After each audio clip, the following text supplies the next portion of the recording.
गुरुच्या समोर आता शिष्य तोडा बनवायला लागलाय, बरं वाटतंय जरा. शिष्य गुरुना शिकवताय. हो हो. मगाशी आमच्या गुरुबांनी छान सांगितलं. मी सगळ्या त्यांच्या मताशी सहमत आहे.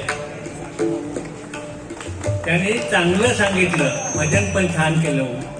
कदमबुवांची आठवण करून दिली, वाद नाही. पण बुवा, पण हल्ली जी भजनं चालतात ना, त्यांना आपण सुद्धा काही थोडे कारणीभूत आहोत. आम्ही पण आमचं आत्मपरीक्षण केलं पाहिजे. आम्ही काय केलं आता ते एकानं अरे म्हटल्यावर ते कार्य म्हणतायत, जास्त पुढे गेले, त्याला इलाज नाही. आता फक्त ते कोणत्या हातात? तुमच्या हातात आहे सगळं.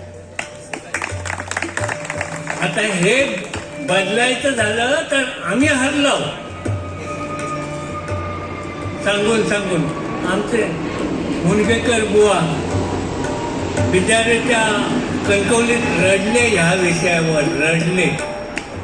कोणी काय लक्ष दिलं नाही. आम्ही हरलो. आता तुम्ही एक करायचं, 1000 गाणी म्हणायला लागले की सांगायचं, गाणी म्हण बिंदास, पण त्या गाण्याचा राग सांग, ताल सांग, आरोह अवरोह वादी संवादी सगळं सांग आणि तो गाऊन दाखव.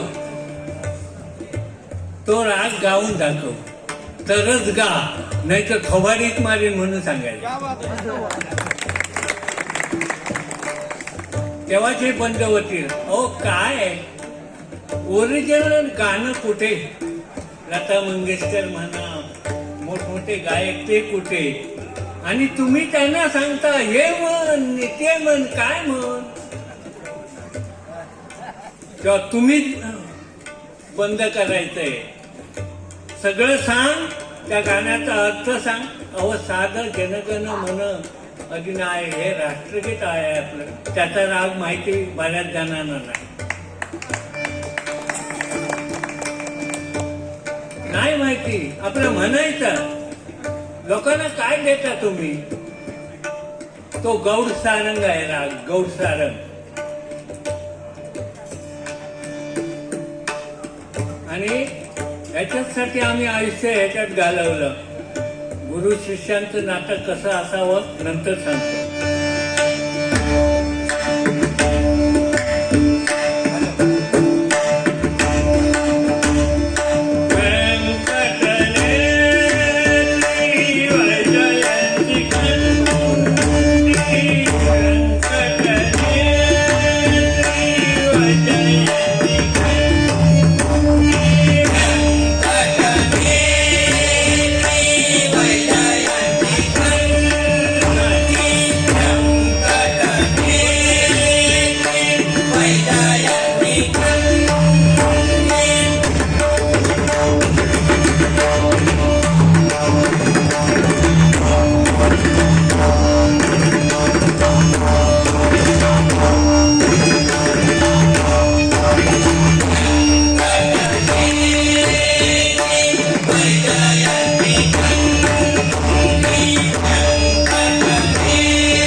तुषार नलवडे यांच्याकडून तिघांनाही 2 वाजपीठ आणि मी म्हणजे माझी सुद्धा तुमच्यातच गणना आहे. असून दे, मी वर आहे म्हणजे 500 रुपये अधिक हवे होते मला. जाऊ दे, चला पुन्हा द्यावं. त्यांच्याकडून तिघांनाही 500 रुपये आले आहेत. धन्यवाद धन्यवाद धन्यवाद.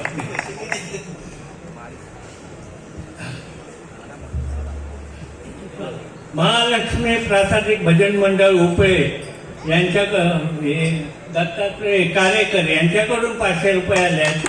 धन्यवाद धन्यवाद धन्यवाद. मी तुमका हय कशात ठेवलंय, कशा घ्या गावाला.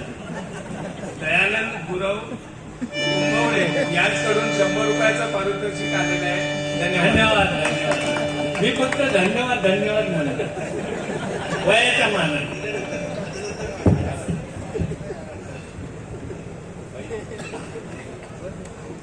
आणि आज या माझ्या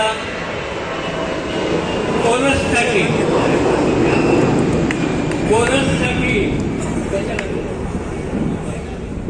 मी नावी आहे, त्याका नावच नाही. भजन प्रेमी त्यांच्याकडून या कोरससाठी 1000 रुपयाचं पारितोषिक आहे. धन्यवाद धन्यवाद धन्यवाद.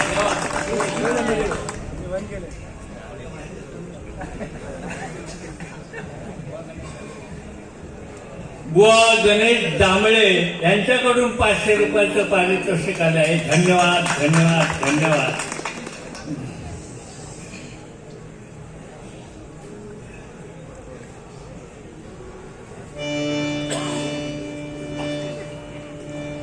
कैलासवासी संदीप तांबे यांच्या स्मरणार्थ 100 रुपयाचं पारितोषिक आलं आहे. धन्यवाद. कोणाकडून?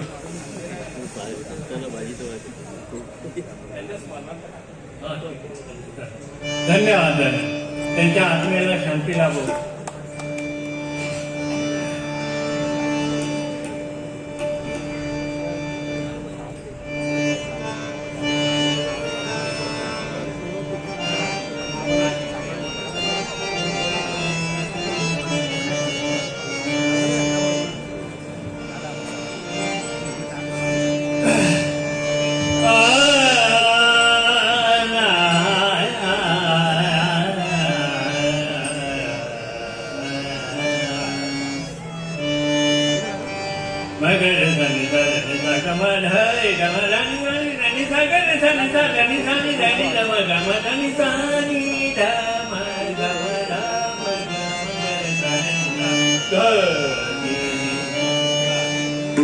ही सुताराची शाळा.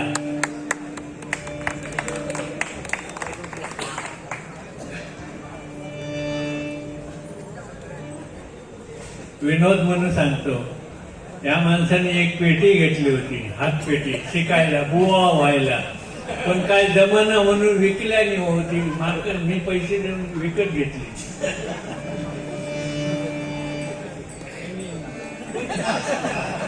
राहू जैवन राहू तेवढा सोप्या आता बुवा होता. विनोद माझे 1 नंबरचे मित्र आहेत. मित्र म्हणण्यापेक्षा माझ्या मागचे भाऊ आहे. आणि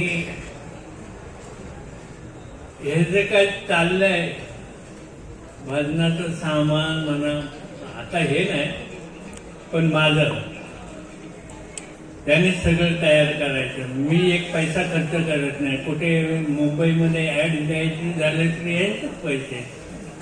गव्हर्नमेंटचे बरेच खाल्लेले आहेत ना.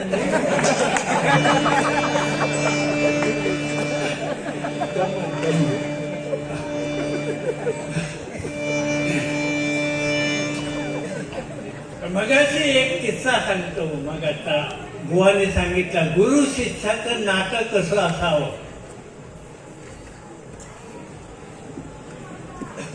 माझे गुरु परशुराम पांचाळ अगदी लास्ट स्टेपला होते. एक वर्ष 6 महिन्यात ते गेले नंतर, आणि त्यावेळी हे माणूस त्यांना भेटायला गेले, माऊली सावंत भेटायला गेले.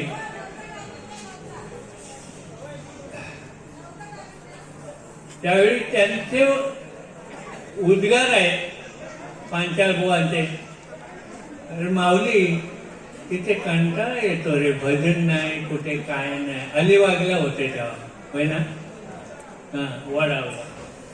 तरी ते कंटाळा येतो, भजन नाही तर आपल्याला राहवत नाही. पण तू माझं एक ऐकशील का? कोणाला सांगतात? माऊली सावंतांना. माझं एक ऐकशील तर सांगा काय ते? माझ्या विजयीला सांभाळ.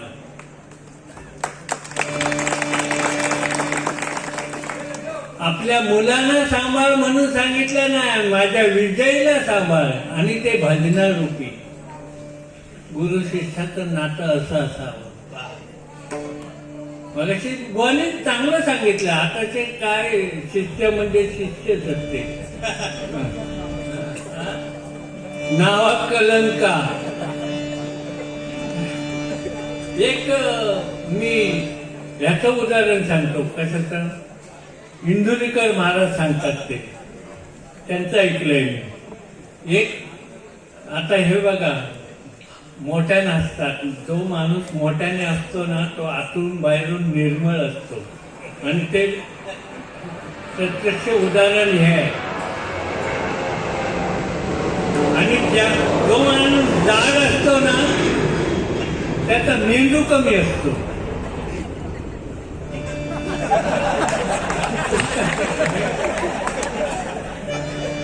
असाच एक गावात लहान पोरगा होता, असा धष्टपुष्ट, गावावरनं ओवळून टाकलेला असं समजा.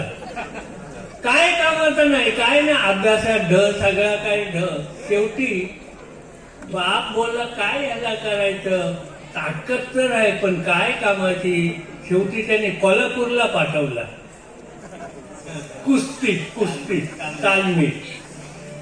तो अगदी दूध पिऊन व्यायाम करून मस्तपैकी झाला.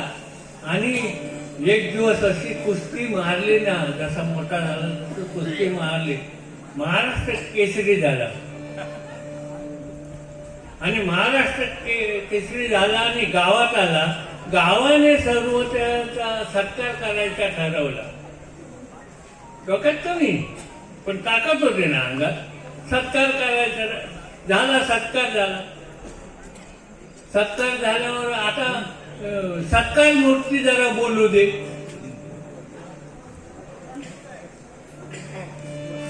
तो बोलायला उभा राहिला. काय बोलतो माहितीये? गावाची तर जिरवली. मात्र ढ म्हणत होते ना, काय हो कामाचं नाही असं म्हणत. गावाची तर जिरवली, आता गुरुची जिरवणार. ती कशी? तो गेला तर गुरुला भेटायला. गुरु म्हणतात, हा ये बाबा ये, कल्याण असो. असं म्हटलं. कल्याण बिल्याण काय नाही, तुमची नियम माझी एकदा होणार. गुरुला सांग, तुमची नाही माझी एकदा होणार. अरे बाबा, मी आता म्हातारा झालो, माझं वय आता 76 आहे माझं. मी आता म्हातारा, मी तुझ्या बरोबर काय कुस्ती करणार? नाही आपली होणार. आला घरी. बरं ठीक आहे, मग हे करूया. एकदा दिवस नेमला. आला घरी. मी रात्री नुसता मांड्या वाजवायचा रात्रभर. 2-3 वेळा भांडी तो स्टँड कोसळलो तर ह्यो मांडी हलवता. सकाळी हे 100 गावकरी बरोबर गेले. आणि आता मैदानात उतरले. बिचारत गुरुजी माझ्यासारखे आले मैदानात. आणि गुरुजीने असा एक डाव टाकला, तोंडातच माती गेली सगळी. मातीच खाऊन आला वरती. तो काय म्हणतो माहिती? तुमच्यासारखा नालायक गुरुजी आजून मी आयुष्यात पाहिला नाही. बोललो काय? का? पाहिलं नाही म्हणजे का? तो म्हणतो हा डाव तुम्ही मला काय ना शिकवला.